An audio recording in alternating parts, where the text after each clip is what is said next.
Hello and welcome to Hardy Party 5.5. Welcome. Hey, Rebecca. Yep. Do you remember the movie Ghostbusters Afterlife that we saw last summer? I do. What did you think about that one? I love that movie. I really did too. And I have a hot sports opinion here. What's that? That's probably going to upset the whole geek community. It's going to be very controversial. Give it to him easy. I think Ghostbusters Afterlife is the best Ghostbusters movie. The best? Yes, better than the originals. Better than the Marshmallow Dude. Yes, better than the Marshmallow Better Dude. than the one with all women. Oh, definitely. Not because they're all women. I just thought that story was pretty hokey. Pretty weak. Yeah. I don't remember disliking that as much as you did, but I definitely like Ghostbusters Afterlife.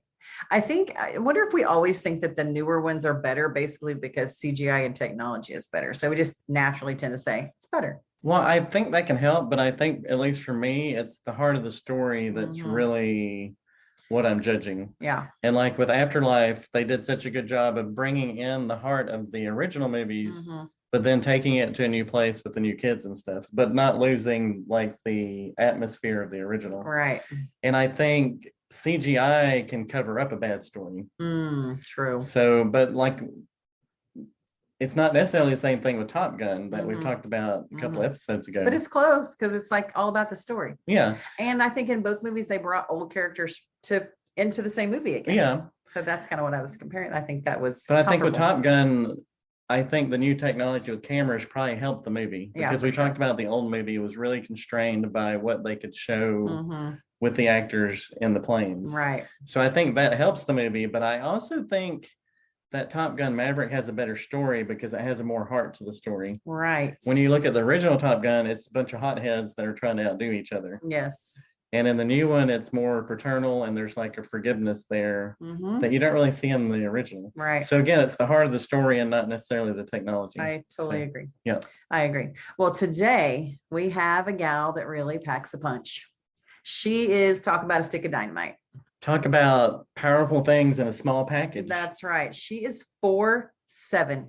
And she can beat us up right now. That's right. She is a stunt woman. And she was in Ghostbusters Afterlife. She was in the BFG. She does voices in My Little Pony. I mean, who gets to do all those fun, cool things? And she did motion capture in Planet of the Apes movies. That's right. Can you imagine being 4'7" and being able to beat up most of the people in the room you're standing with your pinky? If you wanted to. This is just the most fascinating conversation. If you want to know the world of stunts, how these things all work together, the people that are really doing all the blood, sweat, and tears behind the scenes, you're going to love this interview with Devyn Dalton. So welcome to Hardy Party 5.5, Devyn Dalton. Girl, you got a busy schedule. And so we are so glad you took time out for us to podcast with us. I mean, we don't know how we get amazing people like you. We're thankful that you've taken the time with us. So you are a stunt woman and you started out in dance. So dance, you did hip hop, you did ballet, jazz, lyrical. Like, what was your favorite dance and how did that help you in this job? Yeah, dance is such a great base. First, I mean, I just loved it. It was always me, you know, my parents never like signed me up. I was always like, Mom, I want to do this. Same with acting and things. I would tell her like, I want to do this. And she's like, okay. So I started dance and then I got heavily into it. And when you're kind of doing competitive dance, you're training every day. So I would go to school, after school, straight to dance, competitions all the time. And you're kind of in every single style when you're doing your training in competition. But I loved it. So for me, it was like, I was having the best time ever. And it gave me such a base for the rest of my career. My favorite types of dance, I love everything. I really, really do. But once I finished competition, I'm really into street styles. So I love hip hop, and there's just a freedom in it where you are still learning your choreography and stuff, but there's a freedom to put your own element on it. Yeah. I absolutely love ballet. It's a different expression, but it is very strict. It's very, there's a syllabus that you learn, and there's a right way and there's a wrong way. Whereas with street dance, you know, there's kind of that flexibility to have free expression. And I think that's why I loved it so much.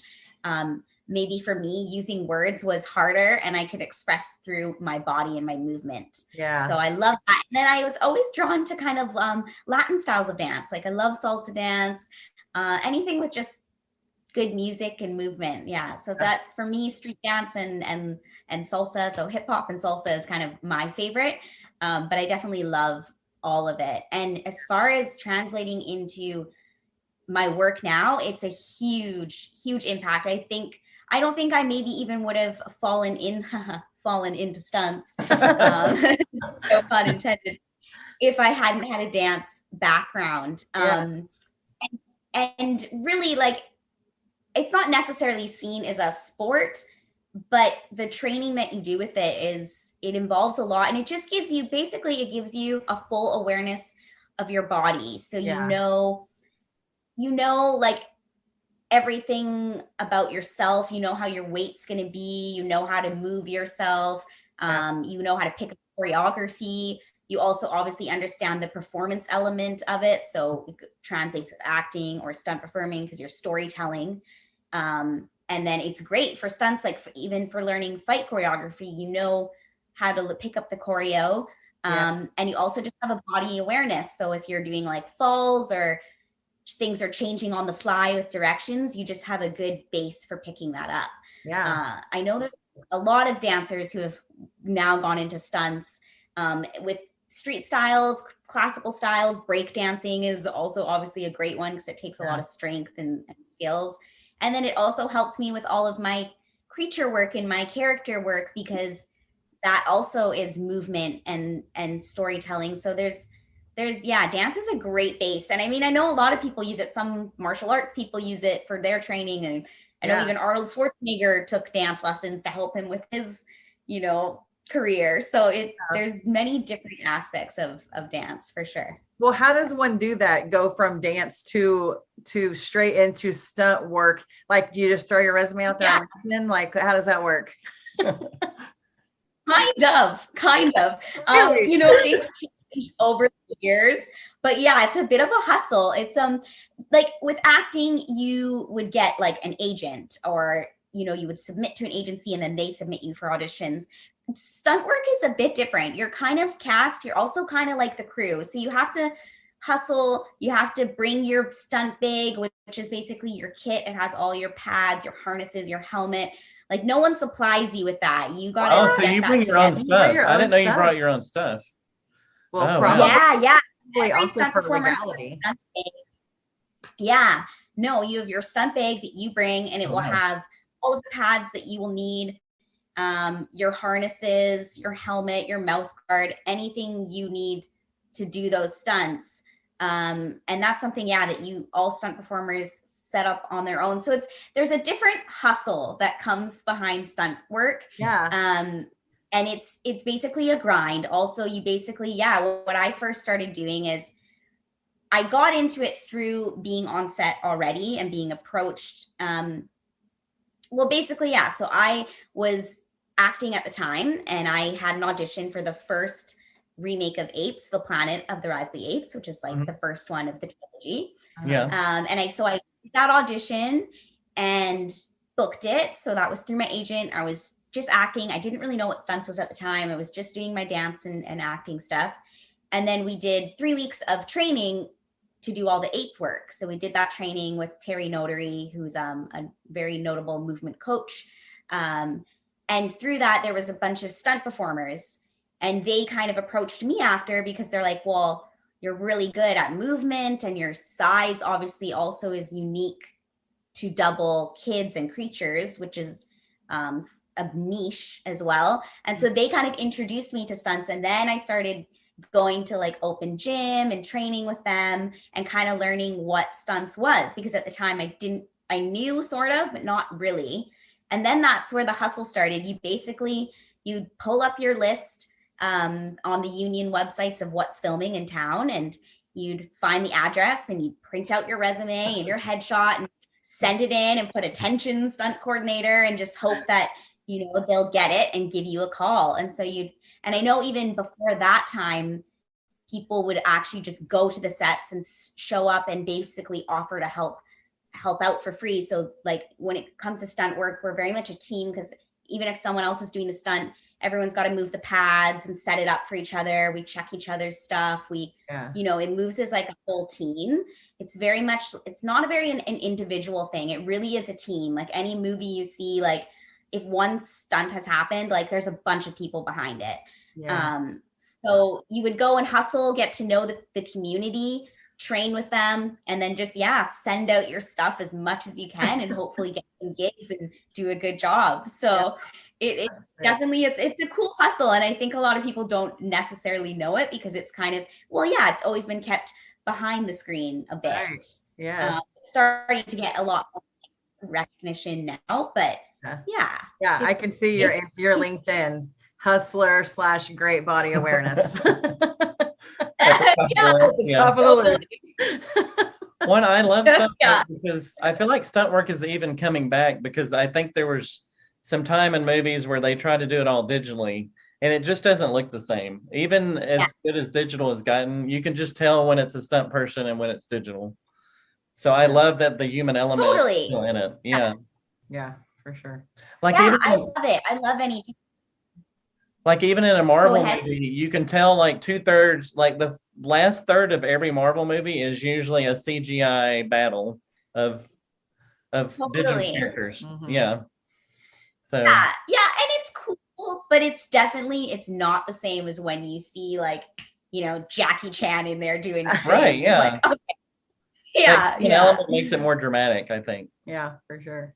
It does. And then it kind of is like the artistry of that not to say visual effects is great and we need it and it's come a long way and it offers so many awesome things.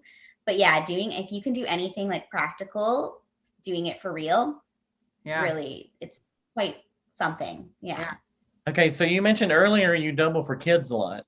And one of our favorite recent movies is Ghostbusters Afterlife. So tell us what it was like to be on that set. Like this is like a legacy movie, like 40 years old. So what was it like working on that movie? It was so cool. It's to be a part of something that is like a huge, famous, everyone knows it. I know, like was exciting for sure. And then the team was super awesome as well. And I think the best part was seeing like for the first time the actual Ghostbusters car and knowing like that I'm like ride in it and like chase ghosts. It's super cool. You turn into a kid again, which is kind of the like fun part of it. You get you get to channel that, and it was just so much fun. It was just the original Ghostbuster car was really, really cool. And then kind of getting to see near the end, obviously, when they brought like the OGs back and getting to see like Bill Murray there, and you're like, whoa, that's them. Like it's so cool. Yeah. And like even though like I perform and I work with people, actors and actresses and stuff all the time, there's still a nostalgia for me as well when it comes to like projects like that. And you're like, sometimes I have a moment where I think of like my younger self and I'm like, whoa, she would think this is super cool. Sometimes you're working, you're like, oh, just doing this on to the next project. And then you're like, wait a minute, like, yeah, I'm actually doing it. Like, this is what I wanted to do. I'm doing it, and it's pretty cool. That's awesome. Since our Afterlife. Do what? Afterlife was super fun. Yeah, it was very cool. It was such a great Did movie. you interact with Paul Rudd at all? Did you have any scenes where you had to, or did you hang out with him on set or anything? No, like he's a lovely person. We didn't get a lot of time together with Paul. A lot of the action was second unit, and then the days that we were there for main unit, We were in and around them, but there was no scenes for me, right, with Paul Rudd. I love Paul Rudd though. He's awesome. So Yeah. when you're going through the street, you talked about being in the Ghostbusters car. When you're going down the street chasing, I think you're chasing Slimer, aren't you? In the movie. Yeah, exactly. So there was two actresses that were doubling the kids, right? Were you inside the car or did you were you on the outside? You were on the inside? I got to do both. Yeah. Oh, so both. That's great. Yeah. So it was, funnily enough, so me and bless her heart, she's another stunt girl from Toronto. She does circus silks and stuff. Her name is Amanda Della Penta. She's the same height as me and everything. She was doubling as well. And so we would switch off. So sometimes I think the first time you see the car, me outside the car, that's me driving around and shooting the stuff past the diner and all that kind of stuff. And then the end part of it is me. And then there's one little middle bit that's Amanda. And then I was also inside the car for parts of it. So it was fun because we got to switch off and do a bit of both. Yeah. And then I got to be in both the costumes, which was fun as well. So our listening audience obviously hasn't done the research that we've done on you. Why do you get to play kids so much? They don't know how tall you are. Yes, and no one, you can't tell on this group. Yeah, I am very petite. I'm very petite. I'm only 4 feet 7 inches tall, and if we're being true, I'm a little bit under the 7 inches, and I weigh about 80 to 83 pounds. Oh my god! So I'm very tiny. Yeah, so I mean, I am the height, the size of a kid. Yeah. Perfect. Which is why I double kids a lot. And then I also get to do like cool creature stuff. And funnily enough, I've doubled some adults as well when they're doing something that's called forced perspective. In some of the Percy Jackson movies, Sea of Monsters, like there's a scene where the Annabeth character gets thrown against the wall and it's a big ratchet pole on a wire. And the regular double for her is like 5'8", but they had this giant who's throwing her. So they brought me in to do the stunt, and then it helps him look even bigger. Oh, okay. So there's fun stuff like that in film that you get to do as well. But yes, I normally double kids. And that is why. Yeah, my parents are tiny. My mom's only 4'9". My dad's about 5'5", really. And I just didn't. Usually you surpass your parents, but I just didn't make it. Do it. So, but it worked out. Yeah, so it's okay. It worked out. So you don't know much about our family, but our son just got engaged, and so we had this picture of we have 3 boys, 23, 21, and 19, and they're all very tall. And then everybody that sees this picture, they say, "Oh my gosh, she's so tiny." Well, she's 5'7". She's not tiny at all. It's hilarious. Our kids are all 6'3" and 6'4", and we're tall, both of us. And so to have her in the picture, she looks so tiny. So that's probably a little forced perspective. So she's little to see as well, but she's 5'7". She's not real short. She just feels short around. No, that's like giant. Yeah. So one of our most recent favorite movies is The Adam Project, and you got to be a part of that with some big stars like Mark Ruffalo and Ryan Reynolds and Jennifer Garner. Like, tell us about that experience. And of course, we fell in love with that little kid. I mean, Will Scobell, he was so good. So tell us all about that experience. Yes, that was exciting. And actually, the cool thing about it too, there was 2 stunt coordinators, James Churchman, who's an American coordinator, and then again, this was filmed in Vancouver, Canada, which is where Ryan Reynolds is from. So I think maybe, I don't know if that has anything to do with it, but maybe. And then there was a Canadian coordinator, Mike Mitchell, who was actually he was the coordinator on the first Apes I did, and he kind of got me into stunts. So it was cool to do another project with him. But yeah, the cast on that was just like incredible. I was super excited because it's always fun to watch like those kind of performers work, because you learn something just by sitting and like watching the scene happen and getting to see them live in front of you doing the performance. And then Walker was just awesome. He's like super savvy. Obviously, like you can see, he's so witty and natural, and and I think this was his first project, so he's still very much like a kid, which I really love. Like he just really was, his reactions and everything was so genuine. And he was stoked to do like some of the stuff, and he just did a really, really, really good job. Because sometimes with kids too, you don't know, kids are kids, and they might be really like awkward and clumsy, or they might be like, you know, quite savvy and good. But yeah, Walker was awesome. Just, I think obviously this is only like the beginning of his career. And then it was just so cool. Like Mark Ruffalo it was so funny, because we're in the trailer getting our hair and makeup done, and Mark Ruffalo introduces himself, you know, which is so Like, humble. you know, Like, oh, I'm Mark. Like, you don't know. You're like, oh, Mark. Nice to meet you. But he was just lovely, like super lovely. And then obviously Ryan Reynolds it was so cool to watch him, you know, doing his thing. And like the cast is, when you get to work on projects like that, exactly, I always take it as kind of a chance to like learn as well. Because you're always going to learn something watching like these true professionals and in their craft, and you get to have like a live seat right there. So yeah.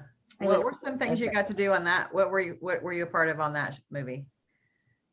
Yeah, so we helped with, first, usually stunts always will help with the training. So we set up all the stunts, we test it, we get it ready, and then we bring in the actors and train them. So we'll show them what to do. We'll get him to do it. And like for Walker, so he has parts in it where he kind of like, he has a little wire pole, and then he twists off with the like the bad guy and slams into the wall. And he's got the I forget what it's called, but it's one of the time things they're using. Like the one things that the weapons. Yeah, the one thing, the bobber.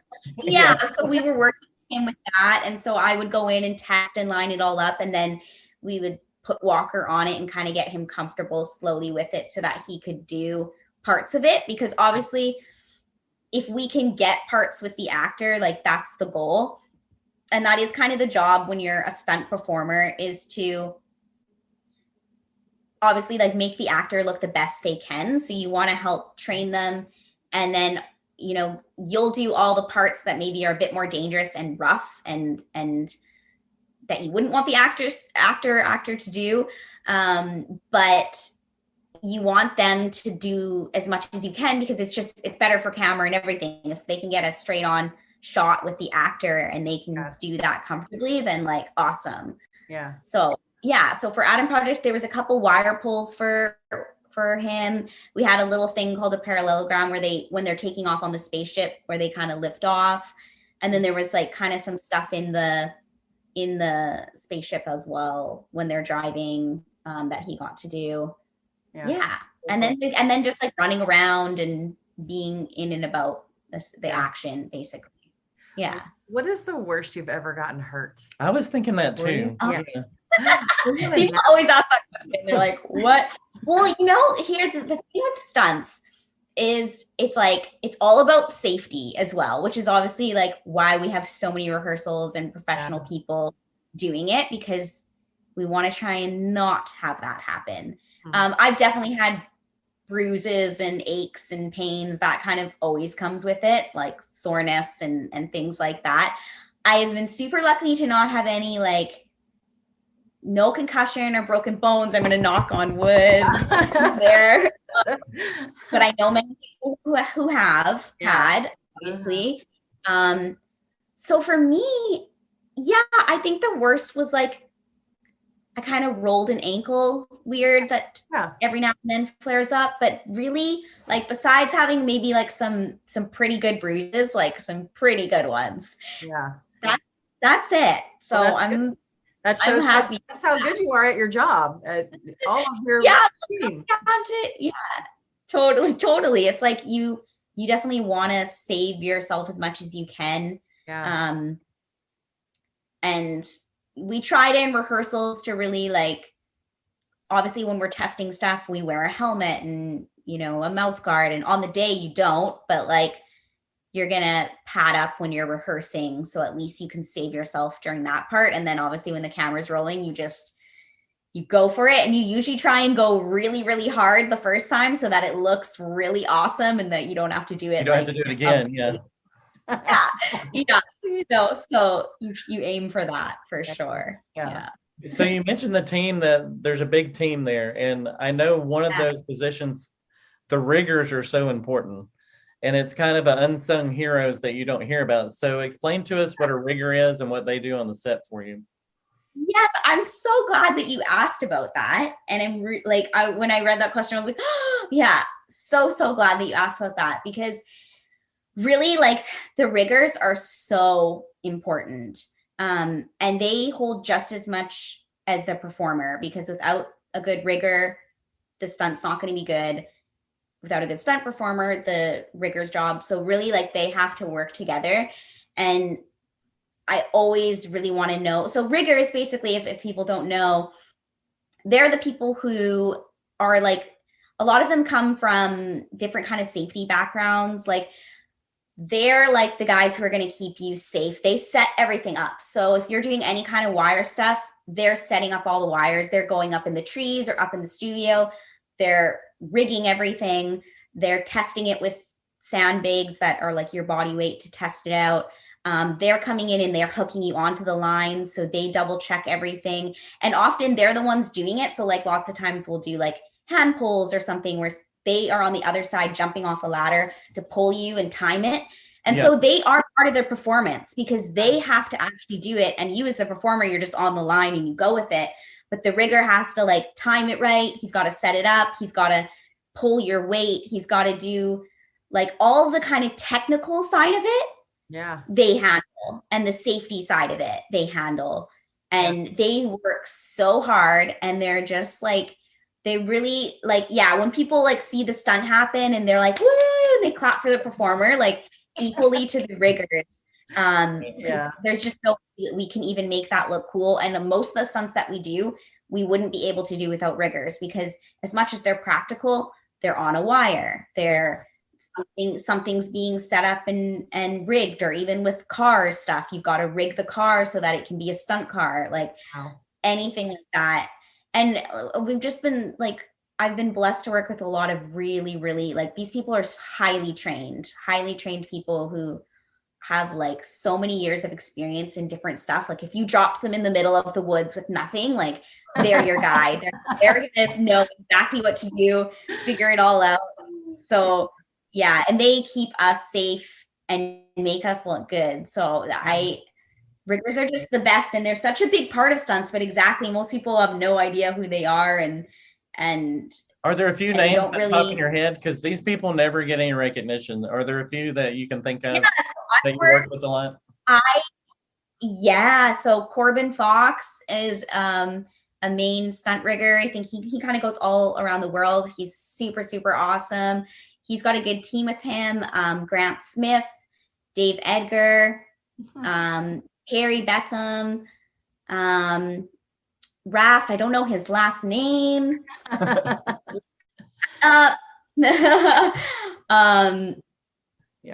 Who else? Raph, Harry. That's and that's just like a handful. Like there's so many. Yeah. But it's so good. And it's really important for a stunt performer to know your rigger, because lots of times if you're doing stuff, like I said, you're working together. So you're telling them like, hey, give me more slack, or on the descender, like let's say you're rappelling down, like, or give me this, like you're always making eye contact with them. And it's kind of between you and them to make it happen. Yeah. It's cool because you have like, it's like you have like the main actor who's the face, and you have the rigger who's never the face. And then you have the stunt person who's 1 foot in and 1 foot out. Yeah. You're like the right in between. Yeah. That's exactly. Yeah. And that's what it takes to make it look the way it does when we see it on the screen. So great. Yeah. And I appreciate those people, because I do corporate events, graphic stuff, and there's so many people behind the scenes that do all the work, and you never hear about them. So it's important to me that those guys that do all that work get some recognition. Yeah. That's cool. And they work so hard because they're there before you and after you, because they're going to set it up and they're going to take it down. Yeah. And they're just hard work. Like they'll be out in the forest rigging all this stuff. And you're in the forest. There's nothing set up to do these wire pulls. They have to, and to know how to put that all on, and also to be able to do it. Like, can you do this 20 times in a row the exact same way for camera? Do it from different angles. So their job is like, I don't even know how they do all that stuff. They know how to tie all these crazy knots and all this like stuff that I'm like, what are you doing? Like the ultimate Boy Scout. Yes, definitely. That's funny. So take us inside the world of motion capture, and how is that different from like general stunt work? Yeah, so motion capture is some of my favorite work because it is kind of, to me, it's the middle ground of acting and stunt work, because it's movement based, but it's not necessarily just like falling downstairs or getting hit by a car or something. It's usually involving a character or creature, and it definitely requires a lot of imagination, because often you're playing something like that is not necessarily a human character. So you get to really like you're an animal, or you're a creature, you're a giant, or anything. So I love it just because for me, like I'm kind of in between. I love doing acting and the talking and the movement, but I also love doing movement. So motion capture is like that perfect middle ground. So that's why I find that some of my most favorite work for what I do. But yeah, it's different. It requires a lot of, again, like knowing like athletic ability or movement ability. So again, dance is great. Circus work would be great. Athletic stuff, sports, anything like that. But then you also need to tell the story and get into character. So theater work and acting plays a huge part in it as well. I think, and again, just definitely go ahead. Yeah, go ahead. No, it's the first time I heard of this. Do what? You go ahead. We're both like, it's okay. Okay. I'll say definitely requires imagination too, because you get to do it on the live sets, but then you also always do it in what's called the volume, which is basically like an empty kind of gray room with all of the tech computers around it. And then, so you'll be imagining all the stuff. So you really have use your imagination there, in your head. I think the first time I'd heard of this was maybe Gollum. Oh yeah. With that's the first time I probably heard about this type of thing at all with Lord of the Rings. Yeah, and on the Apes movies, you worked with Gollum, you worked with Andy Serkis. What was that like? Like a legend? Like did he kind of start motion capture really? I mean, And I love it because he opened the door for that. Like, we don't have to just play human characters. Like, we're actors. We can, like, to be able to play those different kind of creatures like he did as Gollum shows, like, this is, like, what we can do with our craft. And, okay, so I've known Andy for a long time, because when I started the first Apes, I think it was pretty much, had just finished high school. Oh, wow. So I turned 18 on that film. So that was my first like big project, and then it was with Andy Serkis, and I was like, and I got work like right alongside with him, because when we did Toddler Caesar, he would do it and I would do it also. So I really got to like be in the scenes with him all the time, and that was like, I mean, that definitely shaped my career. I knew then, like, I really loved motion capture and I wanted to know more about it. And Andy's just he is like a lovely human, like a super, super awesome, lovely human, which is always wonderful. And he's just so, so talented. And I think he's been like really patient and stuff with the fact that a lot of people don't understand motion capture. I know I've struggled with that a lot. It's like, trust me, when you see him there acting as Caesar or something, like he is that character. It'll blow your mind. But people who don't know it think, oh, it's just a computer animated thing. And it's like, no. Trust me, it's really not. Like, it's his vocals, it's his facial expression, it's his movement. It's just like any other human character, but then also he's managed to overlay it and be an ape, which I think is even more crazy. So that was, yeah, I love working with Andy. And he just like, you know, every day he's there 100%. Again, best learning experience for me because I get to have like, it's like an acting movement lesson from him every day almost. When I started that, because I didn't quite know what motion capture was, and I just kind of got to follow along with him and do it. And yeah, and it always helps that he's like an awesome, lovely human as well. So and now he's, you know, directing and doing all these things, and he just did the so Venom glad movie, right? Yeah, exactly. He's doing tons and gets the recognition too, you know, obviously for, I mean, we'll always have it for Gollum because that's just, you know, it's Gollum, but now just he kind of is paving the way for movement actors, which is what I consider myself to be. So no, that's awesome. Okay, so you worked with that legend on the Planet of the Apes, and then with BFG, you worked with another legend, Steven Spielberg. So what was that like? Oh gosh. That movie spoiled us so much because it was so awesome to work on. Yeah, Steven Spielberg, really, truly, you got to see directing at its finest. Like, he really lives up to the expectation. Just really gets in there with the actors. He knows what he wants. Like, he doesn't shoot a trillion takes. Like, once he's got it, he's got it. And he was so lovely. Like, I remember before we started the first scene and the last scene, he did a nice champagne toast with everyone to thank them for being there. And, you know, he went around to each department and thanked everyone from the construction and every person who's making it and building it. So he kind of created this nice, like, family environment.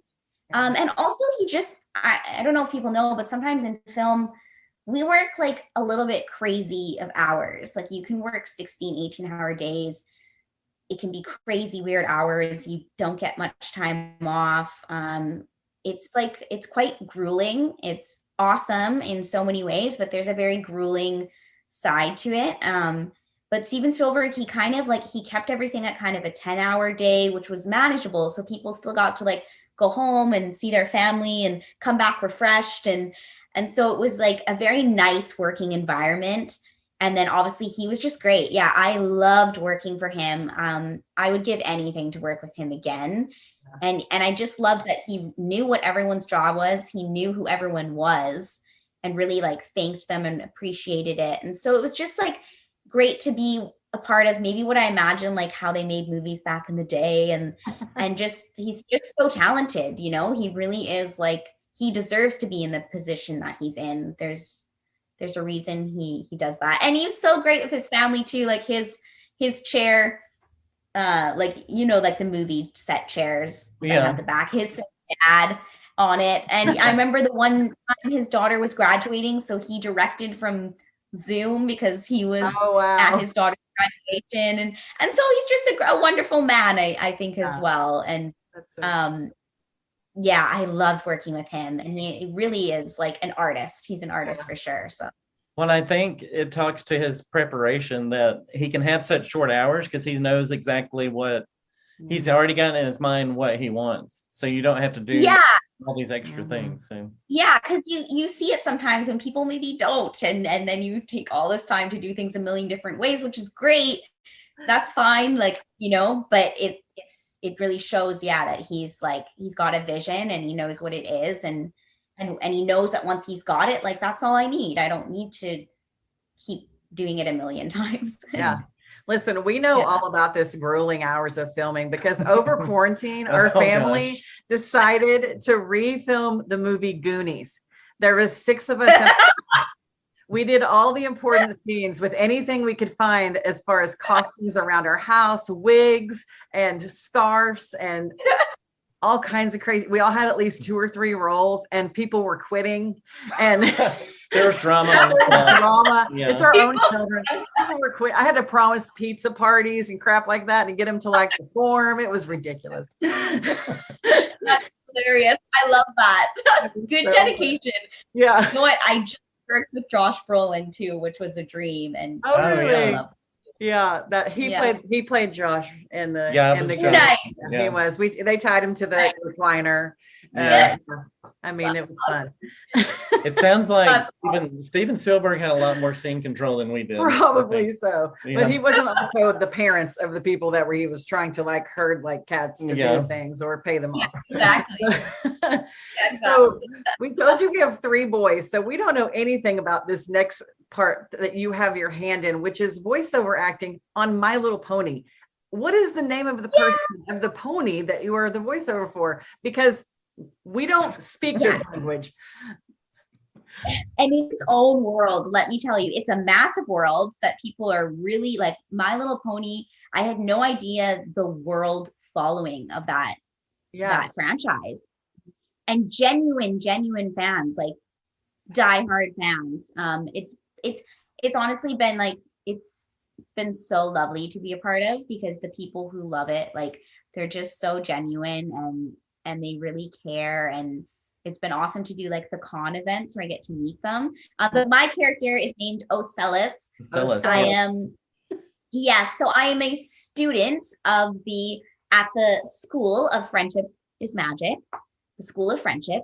And our teachers are the main ponies. So the main pony of the show, they're our teachers, and we're the students.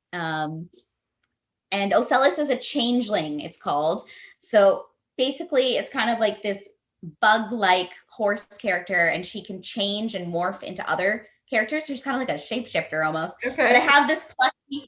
I brought this plushie over. Oh my gosh. There she is. That is adorable. That's my character. That's awesome. I was so excited. Oh my god. I was so excited. So precious. I know. It's not cute. So cute. But as you can see, like, she got wings and you know, like kind of like a bug, like she does creature. Yeah. So she's not your typical horse. She is not or pony. A horse. Yes. Or yeah. But yeah, My Little Pony has been. It was really cool to jump on that show because one, they have like some awesome voiceover performers that are on that. So working with them was super cool. And then, just the fandom has been kind of the biggest reward of that. I love going to the con events. They're all around. And you go and people just, the show has actually done a lot for these people. And because it's a show that has positive messages, and it's, you know, it kind of deals with life things, but in like this bubbly, fun way. So it's much more, at first you think like, oh, it's just like some little kid show, but actually it's so much more than that. And it's just fun. I love voiceover as well. That's a whole other kind of thing. It's obviously different. You're not on set. You go into a recording studio and record. But again, super, super fun. I love using your voice and expression that way. And again, kind of like this kid-like aspect to it, because it's cartoons, but it's so cool. So how do you schedule that in? Do you just have, when you're gone on a movie set, you just kind of say, hey, we need voiceover, I need it to be during this time frame, or like you just. Yeah, if you've been booked for something, like because voiceover is flexible that way. I mean, obviously, actually, since COVID, a lot of it is done at home. So most voiceover actors have a home studio where they'll have like a little soundproof room, and they've got the tech on their computer and their own mic, because you really only need like the other person on the other line, the director or whatever, and you can record at home. But if you're not and you're recording in a studio, like I know for My Little Pony, an episode, we would do like 4-hour sessions. So you can work it around your schedule. If you're filming on something else, they'll get you in, come in. And you sometimes record with the other actors, and sometimes you record your lines on your own. So if you can't make it to that scheduled times, then they can usually work around. So there is a flexibility with it, and it's not obviously like 18-hour days. So that you can squeeze in or record from home as well, which is the new thing now, because since COVID, that's kind of what has developed, and now it's kind of stuck. So Okay, so we also know that Leo Samarelli is really important to you. So can you give us a quick rundown of his story and what he's got going on? Yeah, Leo Samarelli. Wow, he's so awesome. You guys can, his Instagram is Samarelli. He's also got WWAB, which is his organization, West Coast Wheelchair Adaptive Boxing. So he is an athlete, like awesome athlete. He was a boxer. He was training for boxing Olympics. He was, making some big contracts. He was injured. He has a spinal cord injury, which caused paralysis. So he's now in a wheelchair. And instead of letting it kind of take him down and end his career, his dream, he's turned it around and turned it into like something beautiful and inspiring others, and kind of creating a whole new sport, and really opening up the awareness of anybody who does have a disability, that there's still so much more that they can do. All it has to be is adapted. So they can do all the same things. You just have to adapt it because you're moving differently now. And with his West Coast adaptive boxing, he's trying to kind of create a new sport for boxing. So obviously they're in wheelchairs, but he's creating a new wheelchair that moves. So you have to move it and learn and train the boxing, because he's a professional athlete. And then he does these crazy things. Like he just has like work ethic. Like nobody I know. He's doing, so there's a mountain in Vancouver. It's called Grouse Grind, and it's over 3,000 steps. It's in North Vancouver. It's all straight uphill. It's basically a hike that everyone goes and does and dies by the end. Like you're like, oh God. It's a goal for everyone, right? To do the Grouse Grind. And he's like, I'm gonna do it. I think I want to do it one summer. He said that, and I was like, I think he can do it. Cool. So we started training for it. And his brother and I helped kind of hold his legs like a wheelbarrow, and he walks on his arms. Wow. And he did the whole thing. It took 6 hours, the whole thing on his hands. It was just epic. And just kind of trying to, like do great things and just open up the awareness that, like, why shouldn't he be able to do the Grouse Grind? And we were just in Costa Rica, and we were in La Fortuna, where there's the volcano. And we wanted to go on the tour that takes you up you do the hike and you see the volcano. But no one really wants to, obviously they're like, oh, you can't go. Basically, the answer for him, because he's in a wheelchair, is no.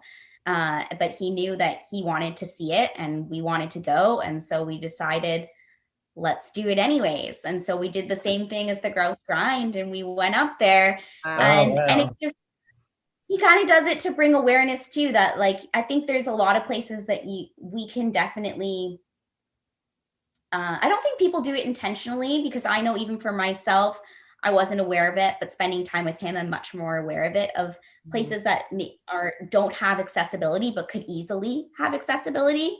So just opening up the awareness, like, hey, like, why don't we just build this place to be set up for everyone to be able to experience it?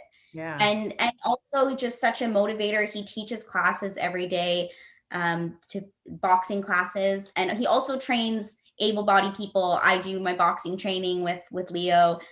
He's a part of the Boxing BC board. So he trains able-bodied people because he is a trained athlete. And then he also helps people with cerebral palsy, people with any kind of disability, come to them, and you see it change them totally. They have more movement, they can do way more.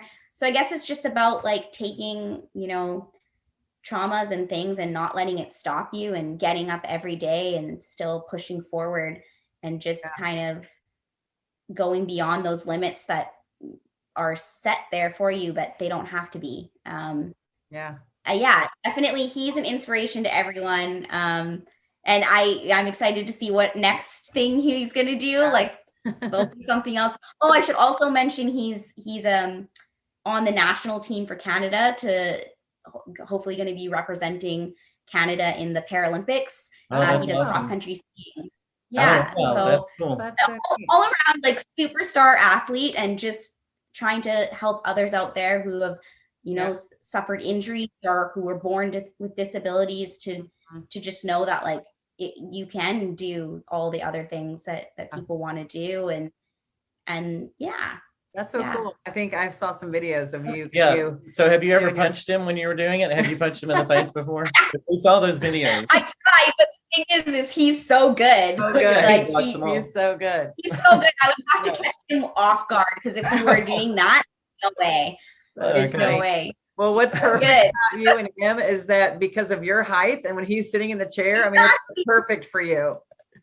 It is perfect. It's totally perfect. And it's clearly working for you because I can see the definition in your arms. Like I know. Actually, boxing has really done that. And he like personal trains as well. So I'll do workouts and stuff with him. And which is great for my work and my career too. For sure. Yeah. Awesome. Yeah. So check out his what? Oh, I was just gonna say check out his pages. Yeah. I think we'll link it. We'll tag him on the show notes on the edit. Yeah, that's so cool. So you mentioned that you've been to Canada a couple times doing different movies, but where else have you been? Also Costa Rica. Where else have you been that you just fell in love with the culture, the people? Like, what are some things you've learned? Where have you been that you loved? Yeah. Well, I went to Egypt, which was kind of a bucket trip, which was very, very cool. Met a lot of awesome people there. Obviously, that was quite an experience. Like, one I didn't think that I would do, or like, but it just kind of the stars aligned and it happened. So that was amazing for me, and it was just the people were lovely. Yeah, and obviously like way different than what I'm used to. So that was super cool. I've only like just started traveling. I've always wanted to travel. But really like I've just started to, and now I just like can't get enough of it. Right. Yeah, that's the way we are. I just went to Savannah, Georgia, Nashville with my mom. It was her 65th birthday. So we went and did some exploring. And that was lovely. Like, what? Did you grow up in LA? I didn't. So I am Canadian born. Oh, you're from Canada. Okay. Yeah. So I work in the States as well as in Canada.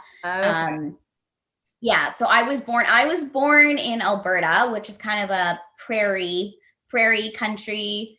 It gets cold there. And then we moved to BC, Vancouver, which is obviously the West Coast, like just above LA. If you think of it, East Coast Toronto is kind of like by New York.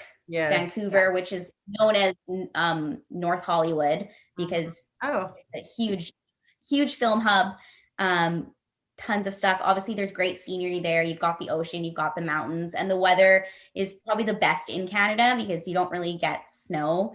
You get rain, but it's a lot more temperate, beautiful summers. So it's a great place to film because you just have a lot of scenery that you can use.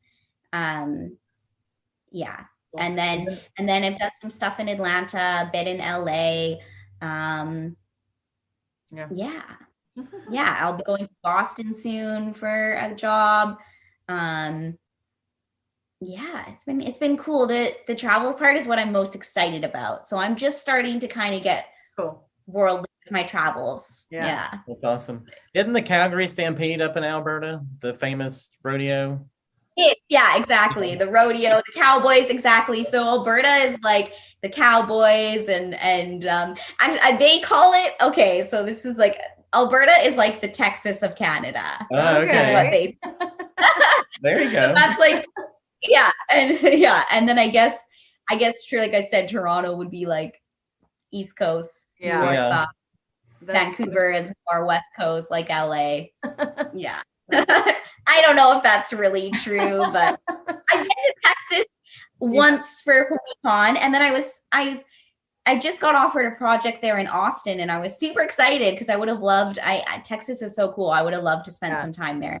Which Comic-Con did you come to in Texas? It was a PonyCon. It was called HarmonyCon.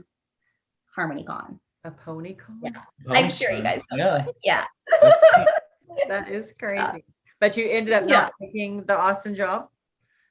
Yeah, unfortunately, I would love to, but that's actually one of the biggest things in film is like juggling the schedule because obviously a lot of times projects come up at the same time. And so you're chosen with, you have to choose, or you might be already committed to one and then the other one offers later. And so just juggling, like trying to fit it in time wise. And summer is always a really busy season because obviously the weather's great everywhere. Two, there's a lot of projects that have kids in them because they're off school. So summer is usually a really busy season. Girl, you do not want to film in Texas in the summer. It so is hot. so hot. Oh yeah, it's I love the heat. I love the heat, but I probably not sun. I say that, but you would you probably would live Austin. A lot of people. Austin is like its own little oddity in Texas. Like it's just got the coolest vibe, and you know, it's different from all the rest of Texas. It's kind of set apart. Yeah. Totally. People have bumper stickers that say "Keep Austin weird" because it is just weird. Yeah, that's it. That's awesome. And we're closer, obviously, to Fort Worth. But anyways, well, I know it's going to be hard to juggle your schedule. There is only one you, and so we appreciate the one you taking time out for. Because we know you just got done working today, so we appreciate that. We appreciate. We're so happy to like give our people a little insight into like what a stunt person does. Like I learned so much today. I didn't even really know that much about motion capture and stuff like that. So I appreciate you taking time to tell us all the fun things. Yeah, it's so cool. There's a lot to know about it all, and it's kind of its own world for sure. Yeah, but, so great. I appreciate the interest, and happy to chat with you guys. And I can't wait to see the Goonies movie. I'm gonna go watch Ghostbusters Afterlife, and so I can just like pick out parts. Yeah, now we can see all the moments that you're in. I know her. Yeah. Yes. That's so cool. What a fun job you have. Thank you so much, Devyn, for spending your time with Hardy Party 5.5. Get some rest. I know you got a busy day tomorrow. Awesome. Cheers, you guys. Okay. Thank you so much. Bye-bye. Okay, Hardy.